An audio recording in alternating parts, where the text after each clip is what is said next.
तुम्ही बघितले का पुरुषोत्तमपुरीचं पुरुषोत्तम भगवानांचं मंदिर?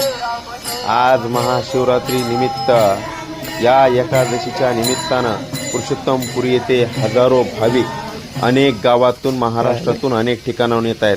आमची सुद्धा क्रांती म्हटली, माझी मोठी मुलगी क्रांती म्हणाली, पप्पा आपल्याला सुद्धा गंगेला जायचंय, गोदावरीमध्ये आंघोळ करायची. अनेक लोक प्रयागराजला गेले, पण आपल्याच गावात तीर्थक्षेत्र असणाऱ्या या गोदावरीमध्ये आंघोळ करून आज पुरुषोत्तमाचं दर्शन घ्यायचे. मग आम्ही सकाळी सकाळी गेलो आंघोळीसाठी.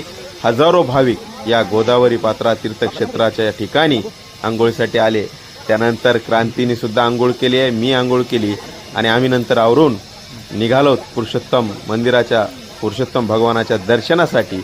आपण बघू शकतात हजारोंचे भाविक या पुरुषोत्तमपुरी नगरीमध्ये आले. क्रांतीनं दानपेटीमध्ये काही दक्षिणा दानपेटीत टाकली आणि पुरुषोत्तम भगवान यांचं दर्शन घेण्यासाठी क्रांती आलेली आहे. दर्शन घेऊन समोर महादेव, गणपती, पार्वती सर्व मंदिरातल्या ठिकाणी क्रांतीने दर्शन घेतलं, प्रसाद घेतला. नंतर अनेक दिंड्या या तीर्थक्षणी या मंदिरामध्ये येत होत्या. अनेक भाविक आज महाशिवरात्री या निमित्तानं अनेक भाविकांची गर्दी पुरुषोत्तमपुरी येथे दाटलेली आहे. तुम्ही सुद्धा या गावात पुरुषोत्तमपुरीला आला नसाल तर नक्की या देवाचं दर्शन घ्या. 24 तास मंदिर उघडे.